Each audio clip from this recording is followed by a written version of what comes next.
Hi, everybody. Welcome to another edition of Ice the Kicker. My name is Glen and alongside my co-host, Matt Ferrara. Week 4 is done in the NFL. It was one of the most tumultuous weeks of the season, and that's because there's been a few COVID-positive tests. The Patriots lost Cam Newton, and then that game had to get moved to Monday where they lost to the Chiefs. The Titans had a missed protocol where they had this practice that came out this morning. It finally happened. A quarter into the season, we got our first COVID issues with the NFL. We're going to get to that in a second, but let's start with some actual football and some news that's a couple years in the making, and that's the Bill O'Brien firing in Houston. So Bill O'Brien is let go after the Texans start 0-4.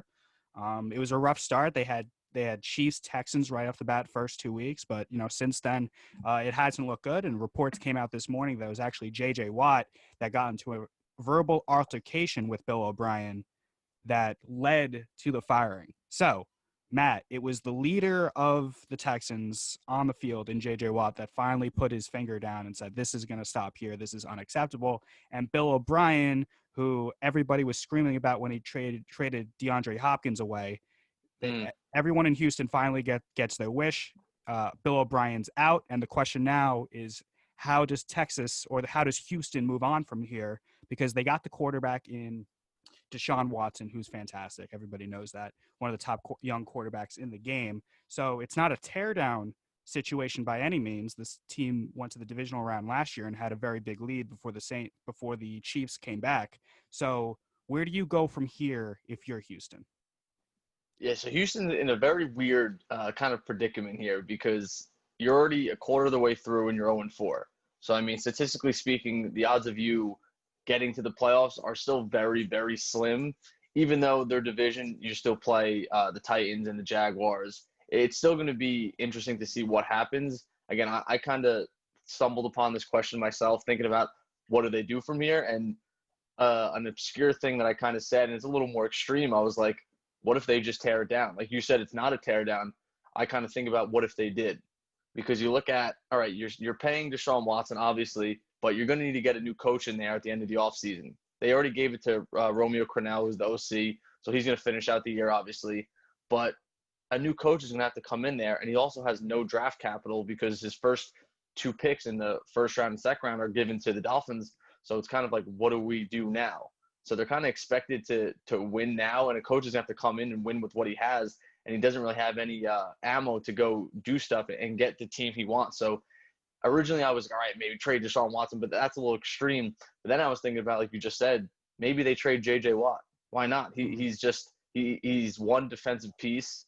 He's a little bit expendable. Again, he's awesome. That's cool. But you trade him, you get maybe a first or at least second round pick or a plethora of picks. And then you give your new coach kind of coming in something to work with. That kind of raised some interest in me because it seems like a very, not lost season, but damn near close to it. And it sucks to admit, but Texans might have to start looking forward to 2021 instead of 2020.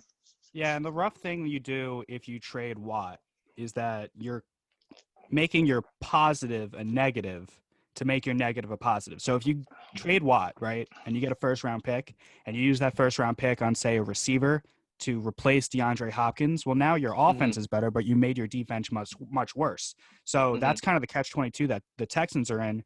And it would have all been avoided if they just would have kept DeAndre Hopkins and they would have just kept going with the team that they had, because they're a very successful team. They make the playoffs. I don't have the number in front of me. They make the playoffs, 3 of the last 4 years? They're in the playoffs. They're perennial contenders. Yeah, they're perennial contenders. The DeAndre Hopkins trade made absolutely no sense. It made no sense at the time. It certainly doesn't make sense now. Still doesn't. Yeah. And now you're faced with the idea where now you have this young quarterback and you have to start a rebuild with him when you were ready to win. It doesn't make sense. And the Bill O'Brien firing is much deserved. They did the right thing, but they should have done this a year ago, 2 years ago, because now you're completely behind the 8 ball. That division is getting better. The Colts are getting better. I'm going to unlock my phone. The Jaguars are 1-3. They're better than you. The Titans are 3-0. The Colts are 3-1. The Jaguars are 1-3, and you're sitting there 0-4. I mean, it's not the most talented division in the world. It could be a quick fix if they can pull it off, but you need the right people to pull it off. So I don't know if I trust the Texans like front office to make the right decisions because Well, that's it took so long for them to make this decision now to trade Bill O'Brien. It seems like they really don't know what buttons to push. Yeah, so now they run into the case of, all right, well, who is our GM? Because you fired your coach and you fired your GM. So they fired obviously Bill O'Brien and they brought in Romeo Crennel. I mean, they just gave him the head coach job, but who's making the decisions from a GM perspective now? So that's something that they're going to have to figure out, and sooner than later. That's what I mean. Like all this confusion and stuff like that makes me think that 2020 is basically a wash. Like they're Mhm. still obviously going to try hard and play hard and everything like that, but like you're not going after anyone in the deadline. You're not really going to do anything. Like I said, you're already 0-4, and Colts have the number one ranked defense in football right now. So even if you split with them and say you split with the Titans, that puts you at 2-6. Like you're not. Are you winning 8 straight games after that? Something like that. I really don't see it. So again, there's obviously so much more pressure to start off good early because it kind of changes the way you go after the rest of the season. But now with a new coach, and then you're going to get a new GM and then a new coach in the offseason, I think they just kind of take the L this year and try to go after 2021 hard. So moving on with their schedule, the next 3 weeks up until the bye, they have the Jaguars, the Titans, and the Packers. Packers are 4-0. Then they have the bye in week 8. Then week 9 through the end of the year, they have the at Jaguars, the Browns, the Patriots, the Lions, the Colts, the Bears, the Colts, the Bengals, and the Titans. It's not the scariest schedule in the world, but at the same time, the Texans are 0-4 for a reason. So Mm-hmm. they're not a great team. So if they fall to the 5-11, 6-10 range, even if they finish up nicely, they're going to end up in that range of wins, the 4-7 win category. They're going to be really hurt because they don't have those draft picks. I mean, the first round draft pick goes to the Dolphins, so I'm sure you're rooting for them to bottom out because Oh that'll yeah, help you. Like that would skyrocket your yeah. rebuild plan. Like Mm-hmm. maybe chop off a couple years out of it.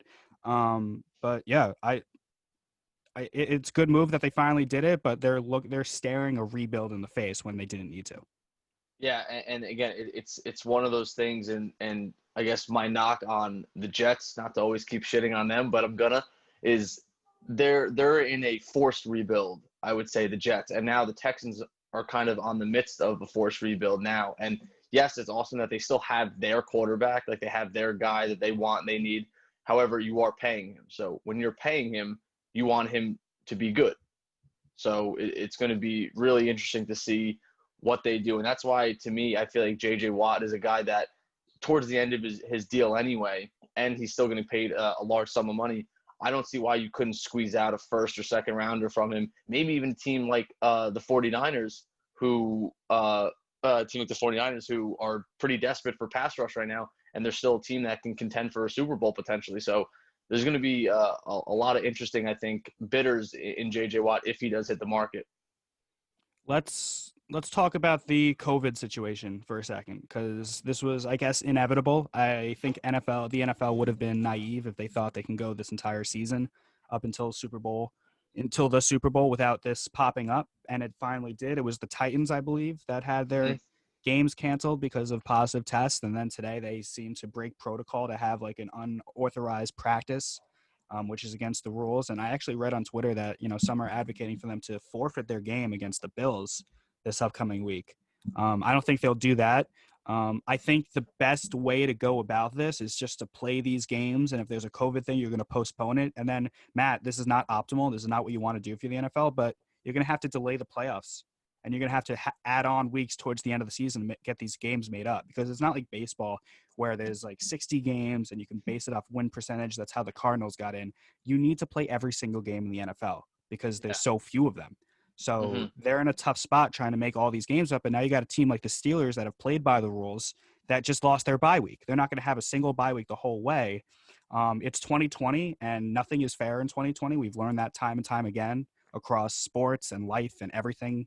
But it's not right that this happened. It's not right that the Titans went off this unauthorized practice and really screwing over the rest of the league. So now the NFL's in a tough spot. Do you just play it through and lose bye weeks, and teams that play by the rules are going to get, shafted because just of another team's negligence? Or do you have to add weeks to the end of the year and kind of delay the Super Bowl possibly until March.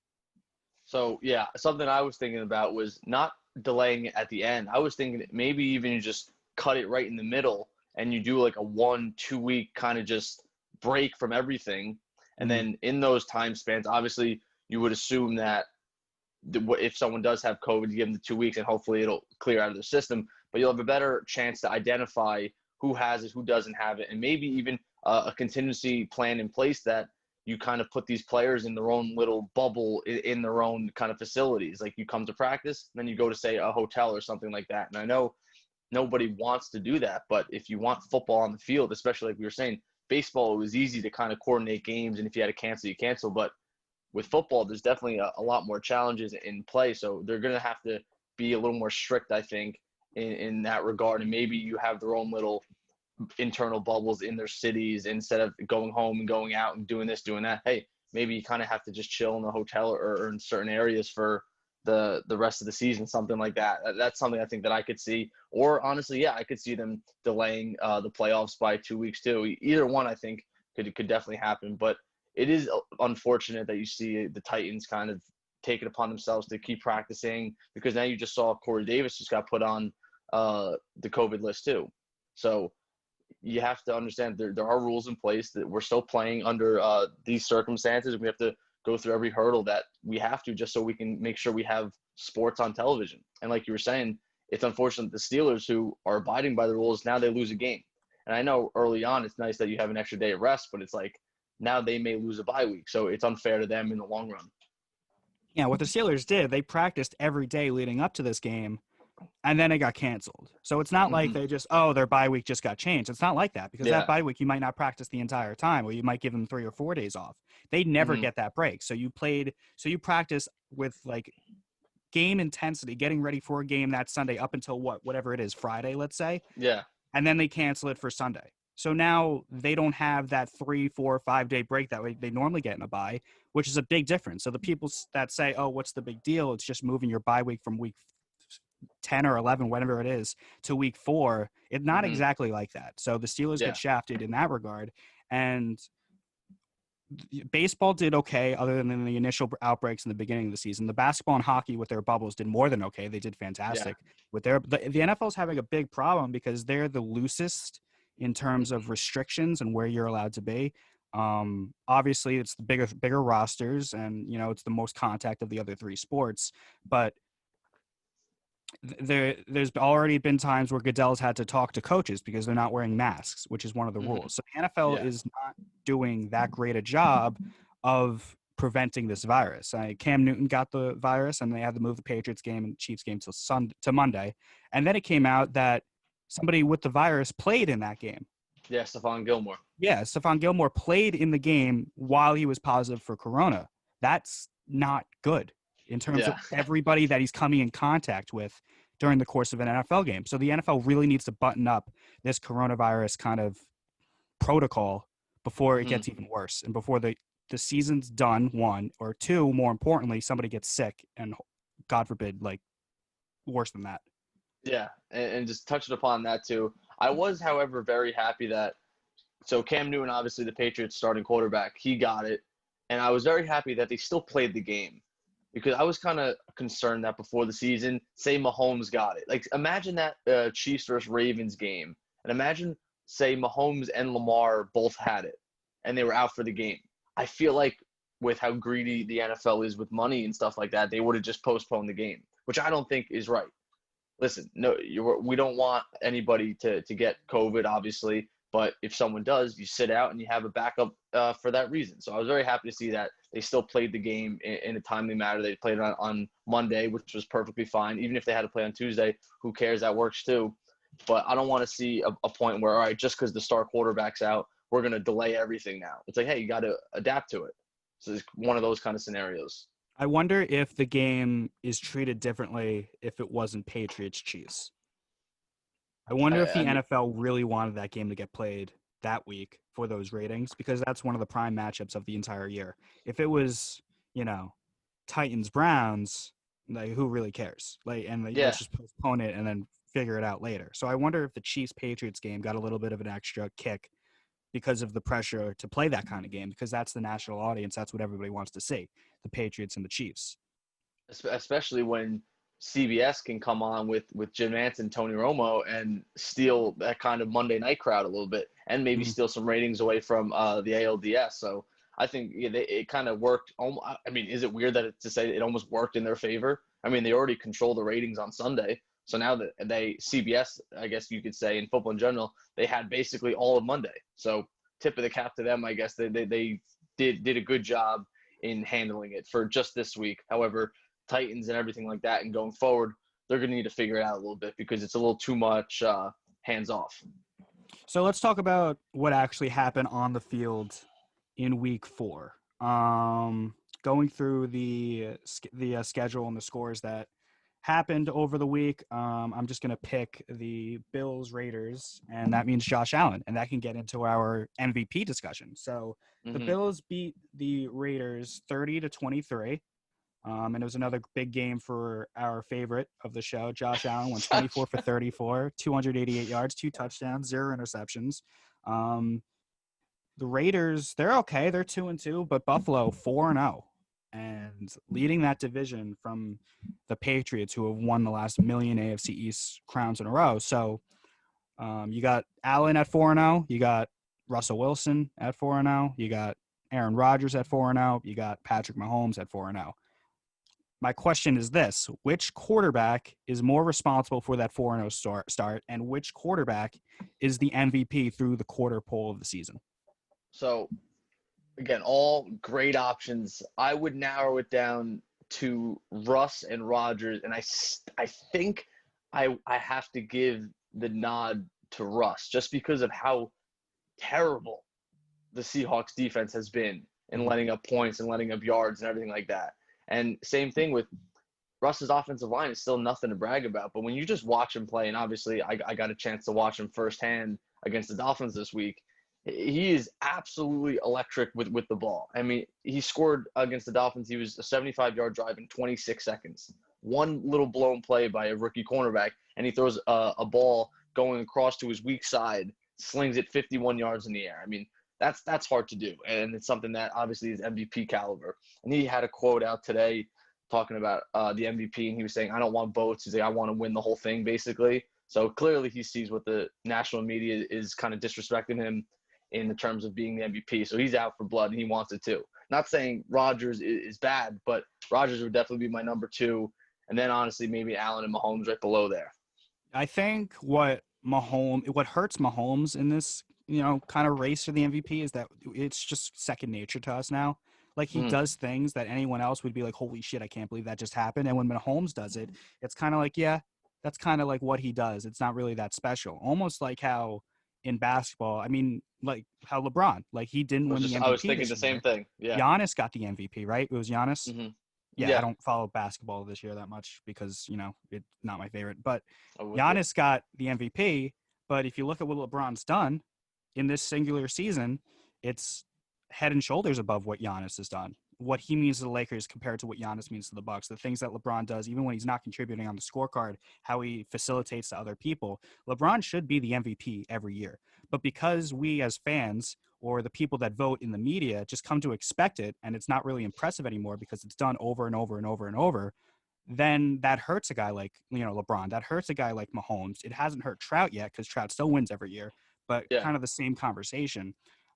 So I think that hurts Mahomes. I'm going to go with Aaron Rodgers for my MVP to this point of the season because of not only what he's done this season, but how he's kind of revitalized himself after kind of a rough first year under the new coach, LaFleur, and kind of how people were wondering, hey, how many more years does this guy have? And then on top of that, in the draft, they take Jordan Love with their first pick.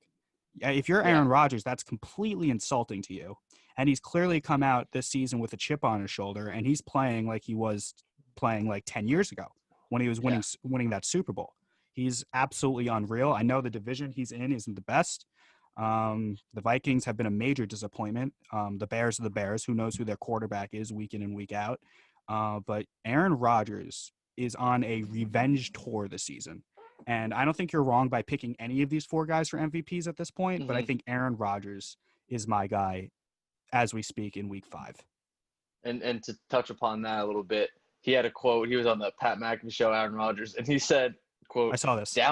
Down years for me are career years for most quarterbacks." I mean, Good for him. that like I texted Coach Poppy because obviously he's a big Packers fan, Mhm. and he was just saying like, and we were just both talking about how like, he's so cocky, but in the most respectable way. Like you said, he's out for revenge. He doesn't give a shit who's on his team, who's playing wideout, because every game so far, or he doesn't care if you don't draft him a first-round offensive player or a wide receiver. It doesn't matter.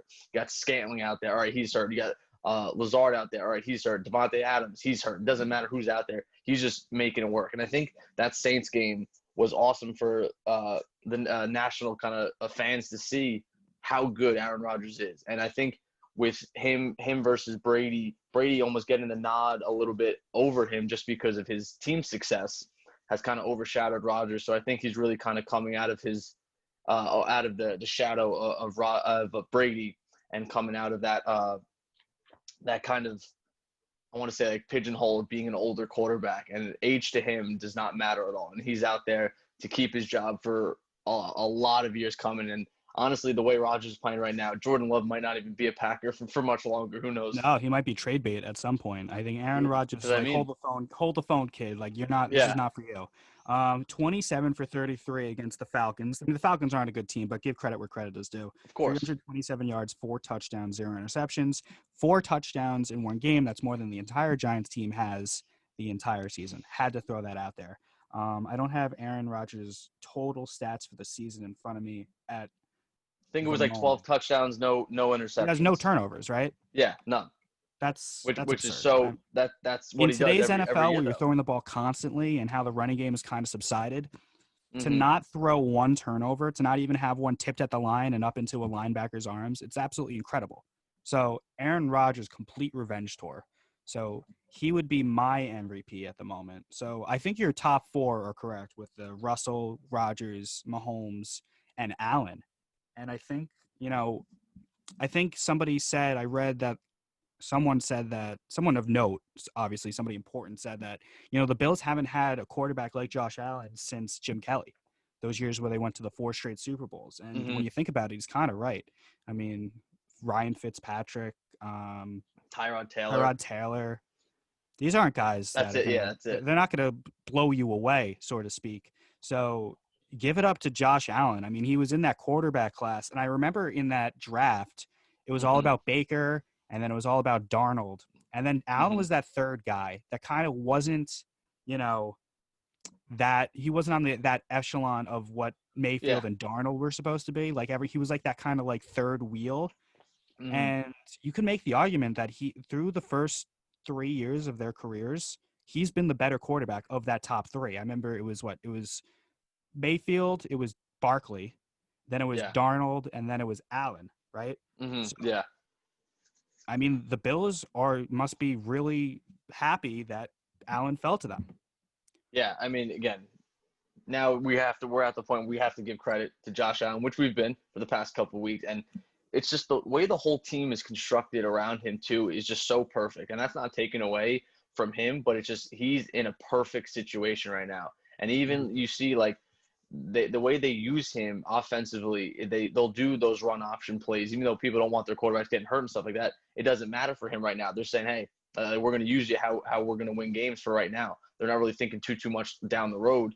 And then you look at their wide receiving core with Cole Beasley in the slot, and then obviously trading the first for Stephon Diggs, and then you still have John Brown. So it's that whole wide receiving core and the offensive line being good. Plus you have Singletary and Moss as their running backs, and they just have a very power run kind of scheme. It sets up perfectly because then you start getting to that play action, and then you let Josh Allen really scan the field and use his arm, and you have that good offensive line that lets his speedy guys run some longer routes. It works out perfectly for him. So he's been awesome so far, and definitely one of the bright spots in the NFL, I would say, and definitely turn my head to him a little bit. So just tip of the cap to him so far. Yeah, let's kind of like dissect those 3 franchises and where they're going. that took Mhm. those quarterbacks in that draft 3 years ago. So you got the Mhm. Browns. They took Mayfield first. They've had coaches come in and out. They've gotten some some diva wide receivers. They got Landry. They got Beckham. There's a lot of voices in that locker room, and that hasn't helped them the first 2 years. They're 3-1 now, and things seem to be turning the corner for Baker Mayfield. But the jury is obviously still out on whether he's the Yeah. quarterback for them. Darnold, I'll say it time and time again, he is getting a very, very bad break with who's Yeah. running things over there. So if you're doing a report card kind of thing, I feel like I have to give Darnold an incomplete because we've never really seen him with an opportunity. Like, he's never gotten that chance to be successful. He's never had weapons. He's never had a good coach. He's never had, a good organization around him. So that's an incomplete. But Allen, he kind of is the benefit of what Darnold and Mayfield don't have. I mean, he has a good head coach. He has a front office that seems to know how to put pieces around him for him to succeed, getting a Stephon Diggs, and other pieces around him to make things work. Have a Mhm. defense that can get him back on the field to score points. So Allen, although he's obviously very good quarterback, I mean, you have to be talented to be successful in this league. Let's not forget that he is probably in the best situation in terms of the organization that he's in compared to the Jets and the Browns. And even if we Now, want to throw in the Giants, who took Barkley in that draft. yes. Now, with that too, though, how do you think the Browns would do, and then how do you think the Jets would do if they had Allen on their team, and then kind of vice versa? Because in my eyes, you put Allen on the Jets, I think he's going to win you more games than Darnold. And if you put Allen on the Browns, I think he's definitely going to do a little more than Baker Mayfield. And then you put Darnold on the Bills. Yes, he's going to do a lot better than what he's doing now. That would be really awesome to see, to kind of see what Darnold's all about. However, I don't know if he'd be better than Josh Allen with the Josh Allen that we've seen now, and kind of similar to Baker Mayfield. I think the Bills team, if you plug in any of those three quarterbacks, they would have the most success there. I mean, it's close with the Browns, but I still think the Browns, the Bills, the way their offense is constructed and their whole team as a whole is the best chance for success there. But I think Josh Allen is going to get you the most amount of wins out of those three quarterbacks in each of those three systems. I agree with you 100%. I actually had this conversation with some friends a few days ago, and I Mm-hmm. said that if you put Sam Darnold on the Bills, he's putting up much better numbers and he's getting wins if Mm-hmm. in comparison to what he's doing on the Jets. Like, I got Yes. yelled at and I was called an idiot, but I'm going Mm-hmm. to stand by that. I mean, if you put Yeah. Sam Darnold on the Bills, and this is not a knock on Josh Allen because Josh No. Allen's obviously the best of those three Yes. quarterbacks. If you put Sam Darnold, even Baker Mayfield, if you put them on the Bills and what they've built over the last few years. Now, remember, this is a Bills franchise that before like 2017 didn't make the playoffs since 2019.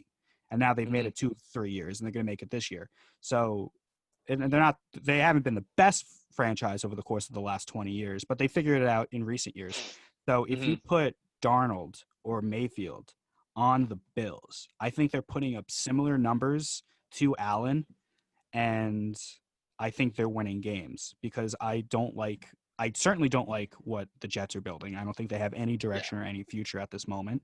I like what the Browns are doing now after firing Freddie Kitchens and seems to get Stefanski in there, who seems like he knows what he's doing.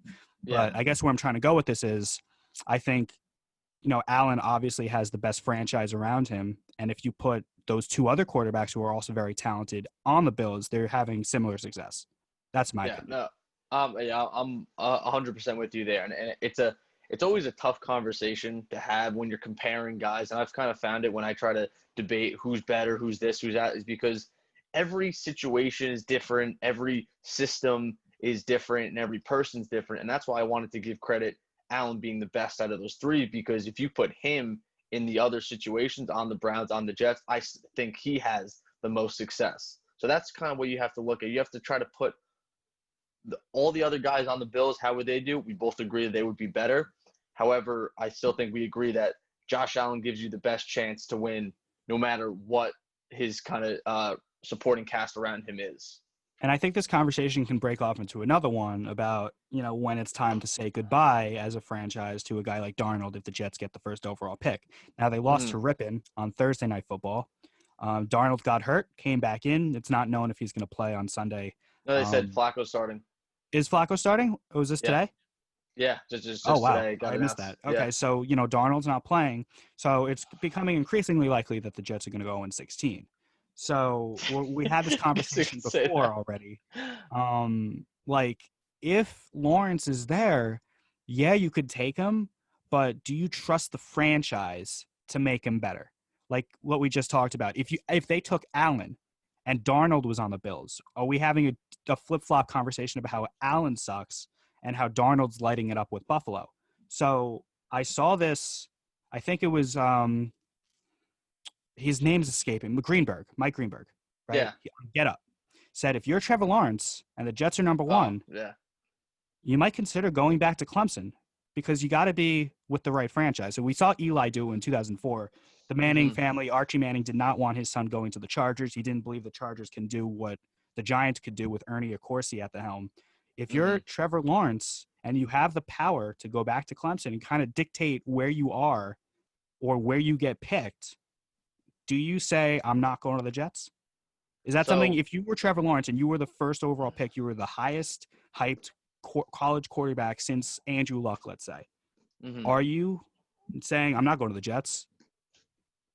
Kind of, yeah, a little bit, and I'll kind of dissect that a lot too. So, first off, the biggest thing with I think the NFL and a quarterback coming in, especially a high draft pick, is going to be money. I know you want a great fit, but you also look at the difference in salary from being the first pick, which is like 36 guaranteed $1 million, versus say you're like the 20th, maybe you're pushing like 16, something like that. So if he has a chance to get the most money possible, he's going to do that. And then with that, that also means because obviously the biggest contract is going to be your second contract. If he is as good as everyone kind of hypes him up to be, which I agree that he's going to be really good. So now he speed fast the getting to that second contract sooner than later. So even though it's only 1 year, but he's 1 year closer to that second mega kind of Mahomes-esque deal. So I still think that he is going to declare for the draft. However, you see in today's sports in general, when a player wants a trade, they get the trade. When they want to be somewhere, they kind of get what they want. I would say 9 times out of 10. I mean, it's very rare for someone to have a gripe with an organization and say, I want to get traded, and then them stay on the team. So I think you might see a situation where the Jets say if they do go 0-16 draft Lawrence, and then he says, I'm not signing with you. So they still use the draft pick. You can't undo that. So you're going to have to trade him, similar to Mhm. what the Giants and the Chargers did with Eli and Rivers. So I think that is definitely a possibility. I still think he's going to be entering and getting picked in the 2021 draft this upcoming year. But I think you're going to see a situation like that where the Jets are going to draft him, and then if he doesn't want to be there, he's going to basically dictate where he wants to go. So you're going to see another team trade an absolute haul of picks and if not players for him.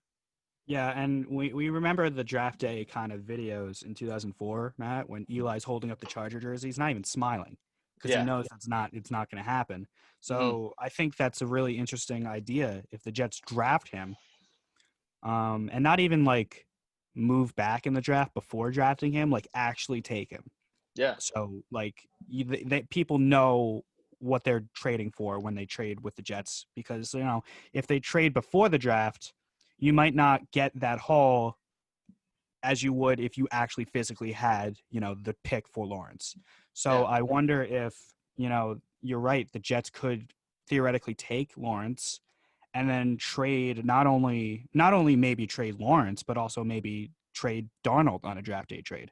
So it's gonna be interesting to see what the Jets do there. And there's a lot of teams that are going to need a quarterback. They just played the Broncos, who are probably going to need a quarterback. I'm not sure Drew Lock is going to be the answer there.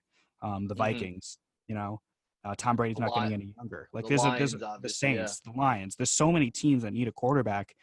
If the Jets can dangle Trevor Lawrence in the air, it could be a feeding frenzy, and they can get basically whatever they want. They can have a really good opportunity to completely replenish their roster. I think Yeah. I think that's their only hope because they're terrible. They're just Yeah. absolutely abysmal. And with that too, so the Jets, I also think they have to draft Lawrence because by you not drafting Lawrence, even if all the rumors come out that he says, hey, I'm not going to sign with you, that just shows how incompetent you are of an organization. So by you not drafting him, to me, that looks like they're admitting their own incompetence, that they can't develop guys and they can't even bring in guys, draftees. And you're basically saying here's $36 million through for 4 years, and they're saying, no, I don't want to be with you. So I still think to kind of cover their own ass, they have to draft him still. And then if he says, hey, I'm not coming to you or I'm not signing, then you trade him. And then also, if you trade him, say, after the draft, I'm pretty sure you would be able to get 2022 and 2023 draft picks. So you kind of have an extra first-round pick that you could steal from somebody else in the following year. So it's going to be interesting to see what the Jets do. That is a complete dumpster fire. I'm sure Gase is going to be gone, and they're going to start all over. But, we're gonna go 1 week without dissecting the Jets because they can't do it from health, and we're going to try to avoid the Giants as much as we can. But there's another NFC East team that I want to talk about because the Washington football team. Gotta remember that, or I'm going to get fined. They benched Haskins. Yeah. So Haskins is not the starter anymore. So they draft him in the first round I believe they had like the 10th, 12th pick, whatever it was. Might be even like 14th, 15th. 14th, 15th. Yeah. I got to give credit where credit is due. The Giants did not take Haskins. They took Jones instead. Jury's still out on Jones, but he's not as bad as Haskins. So we can agree on that, yes. A little bit of a positive tone for the Giants this week. Definitely. Haskins. Do you think this is a bad idea to bench him? Because he's your first-round pick, you gave him a lot of money, you expected him to be the franchise, and with any rookie quarterback, there's going to be growing pains. It happens all the time. So do you think this is detrimental to his development to bench him all of a sudden? Or do you think it's Washington's kind of way of saying we made a mistake? Well, see, and that's the hardest part about like getting in new coaches and new GMs. Obviously, they have Ron Rivera this year who didn't draft Haskins. They're going to want their guy. So in his eyes, Haskins could have been a guy that he never would have even considered drafting in the first round, say. So now he's basically it's almost like a forced arranged marriage that he has to deal with. So obviously he's going to have a shorter leash. The issue that I have with benching him is that you're benching him for Kyle Allen.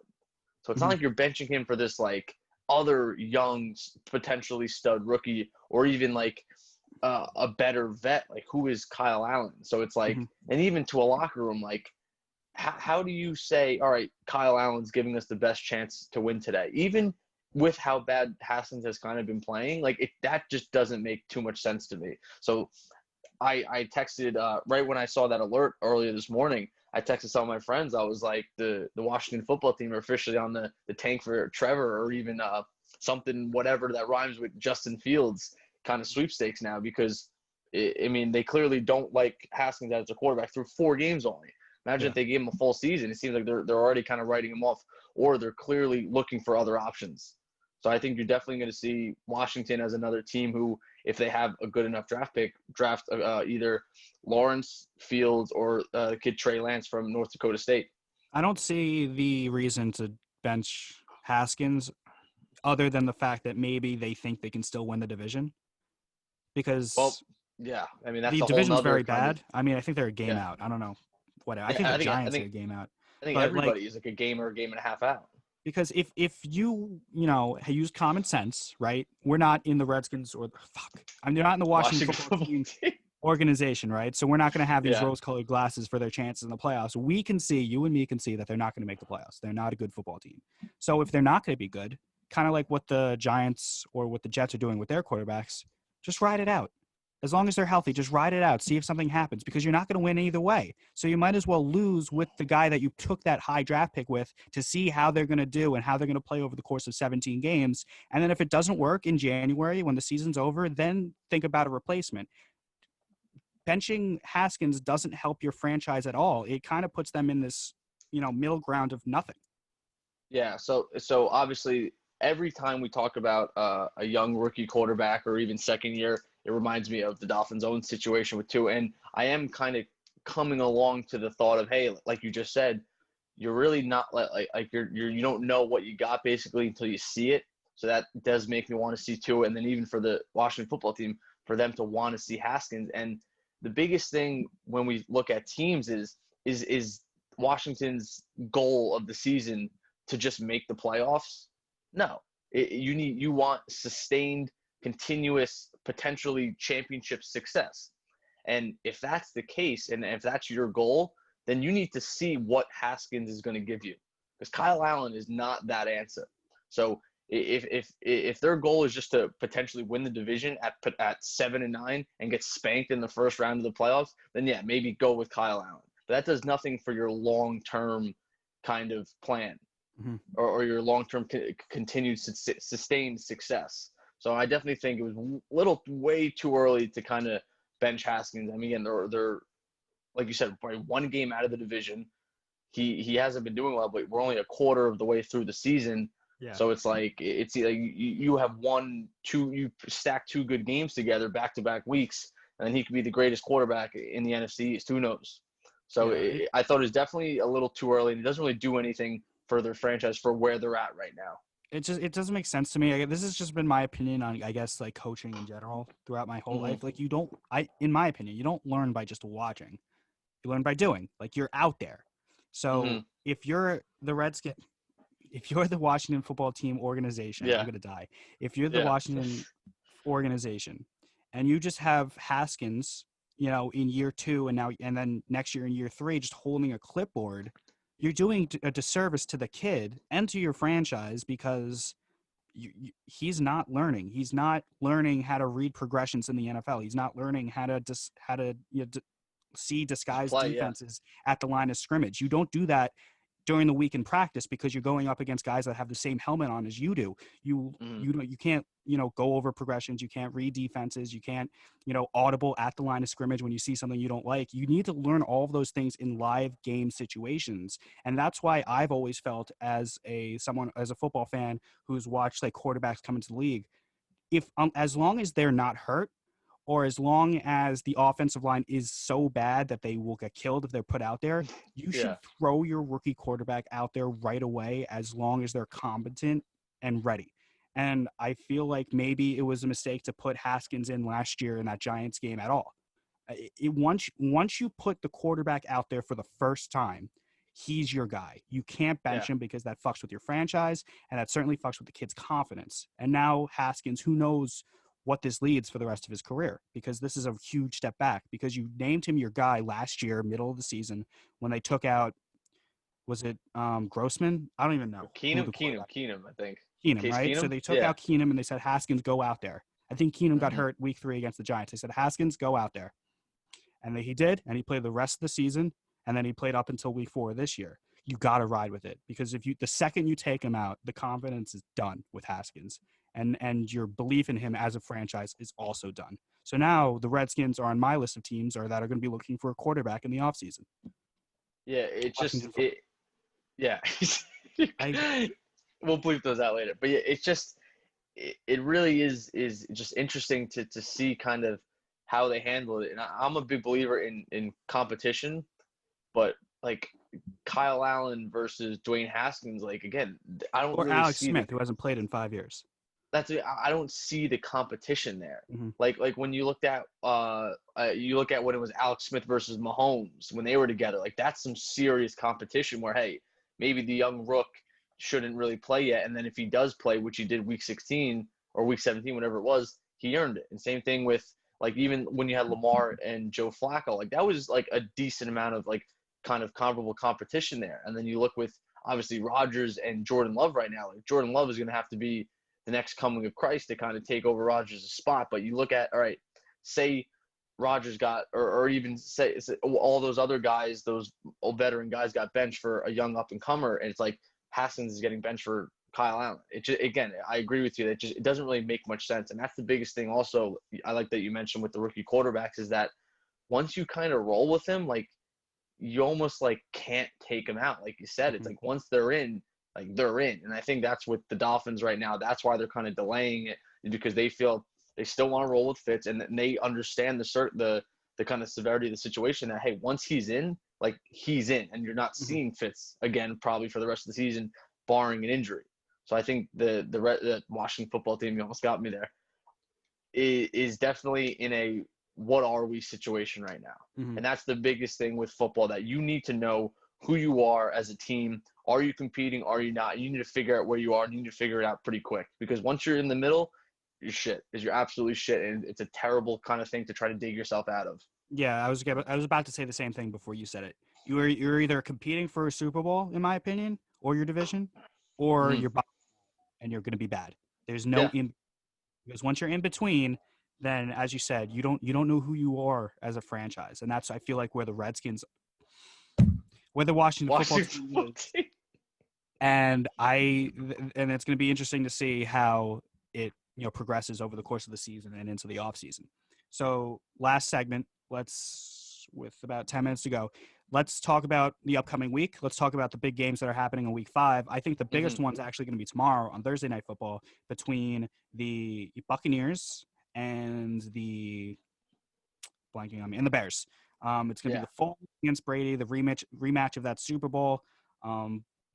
The Buccaneers 3-1. They survived the your favorite quarterback, your Justin Justin Herbert. Herbert guy, who was fantastic. So the Yeah. Buccaneers eked out that one, and then the Bears. Say what you want about the Bears, they're 3-1 as well. So this is a big game for both teams in terms of their first a real test of each other on a short week.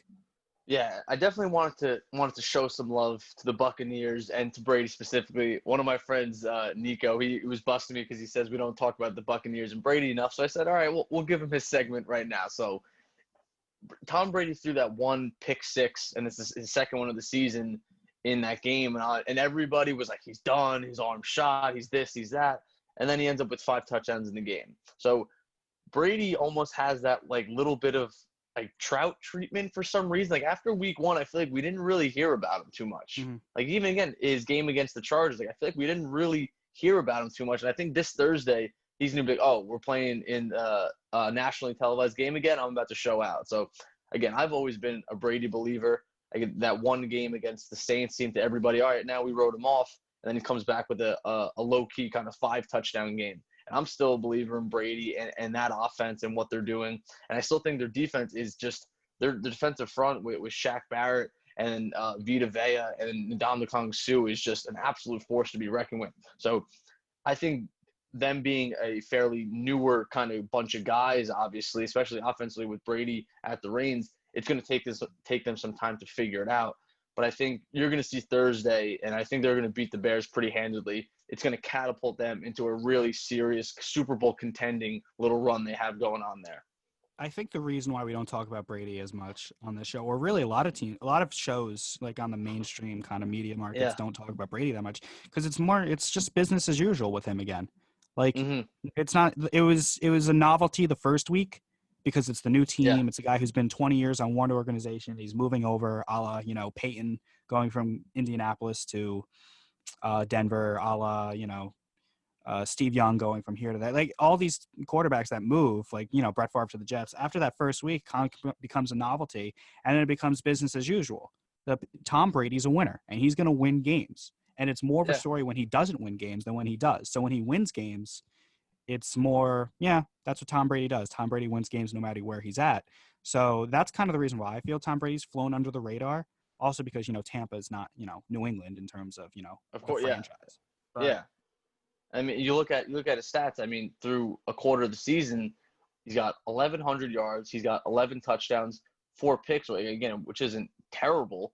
But again, just thinking hypothetically, you keep that up and you finish with 44 touchdowns. I mean, that's ridiculous. Even if you finish with say more than 35 and you throw up 4,500 yards, like those are like borderline MVP numbers. And you have to remember he's 42 years old.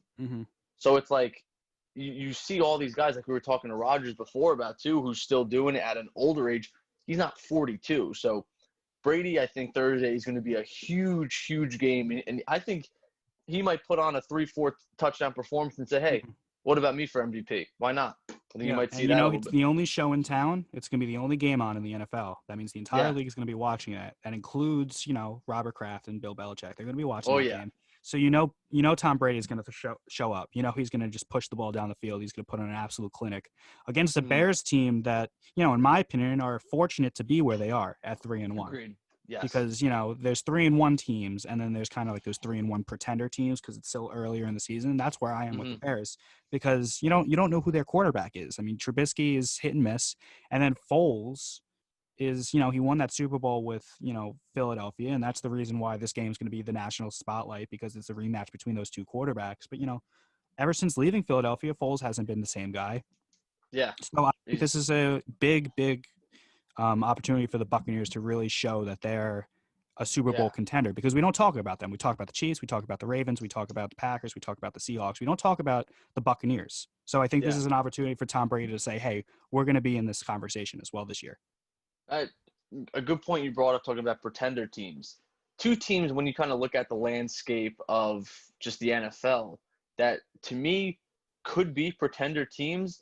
I look at the Colts possibly, and then I think even the biggest pretenders of them all, and tell me if you agree, the Cardinals.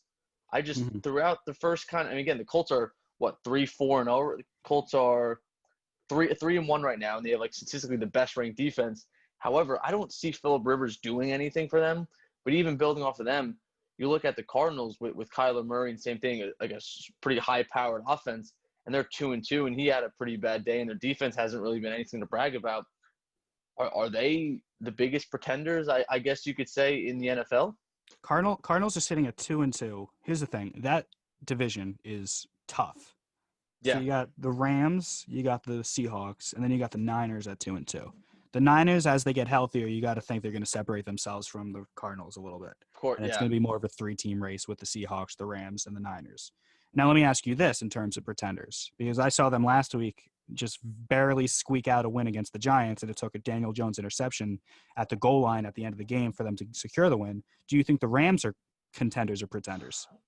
So again, when I was scrolling through too, and ever since the Rams kind of Super Bowl appearance, I've been saying the same thing, that they always just seem to be like a lot more hype than they are actual like kind of talent. They have the guys like I really like. I think Goff is good. Obviously, you have Aaron Donald, who's a menace on the line. But yeah, I honestly throw them in that kind of contenderish, like 8-8, like wild card kind of round playoff team. And yeah, like that's awesome. But I don't see a Super Bowl run coming from them. I really just don't. And like their offense is pretty good, and their defense is still decently good too. But there's nothing really that like jumps off the page at me. Like they don't have that high power kind of Ravens or Chiefs offense, and they don't have that like old Legion of Boom style defense outside of Aaron Donald. So they're definitely, I would say, I think when we look at Week 17 and the finals records, he's more of that kind of pretender team right there. Yeah, you look at they're on the same level as the Seahawks. The Seahawks are 4-0, and they have possibly the MVP of the league. I believe by the end of the day, the 49ers will be ahead of the Rams. I'm looking at the standings right now throughout the rest of the NFL. Obviously, we've said the Bears are going to be pretenders. The entire NFC East is just a bunch of losers. Just all pretenders, yeah. All of them. They're not even pretending. They're just, just whoever just lucks into being the least of the terrible going to make the playoffs there. For real. Let's talk about, for the final contender or pretender, let's talk about the 3-0 Titans. You're a Tannehill guy. Now, they made it to the AFC Championship game last year. They're 3-0 this year. Are they a legit contender?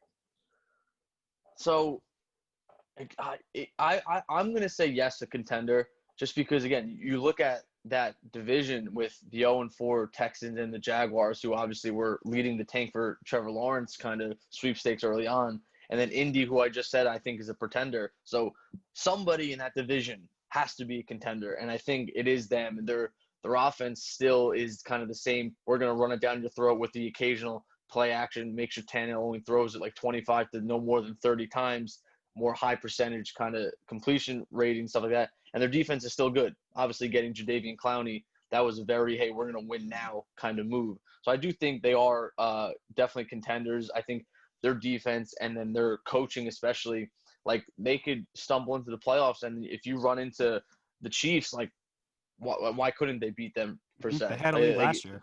That's what I mean. So I could easily see them kind of really rough-nosing their way up to a Super Bowl appearance possibly. Winning one, I don't know.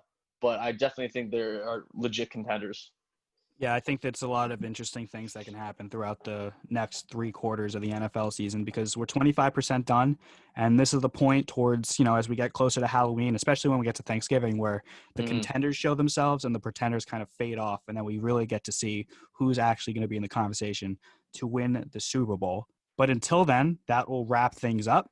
I had the pleasure of watching this Tua highlight reel in the background this whole Right behind time. me. Yeah, there we go. Real quick, before we sign off, Matt, has your prediction changed on what week we'll see this kid? Um, yeah, honestly, every week it gets earlier and earlier and Mm-hmm. earlier, and then Flores, their coach, came out today and basically was saying that they don't feel that he's ready for it yet.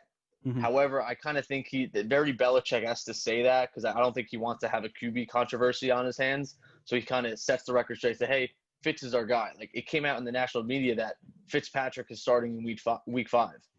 So it kind of makes you wonder if he's always been your starter, why do you have to kind of announce that Mm-hmm. unless you kind of had him kind of coming closer to being the starter? So I think you might see it even against you might even see it coming in against the Niners, who their defense is still very banged up.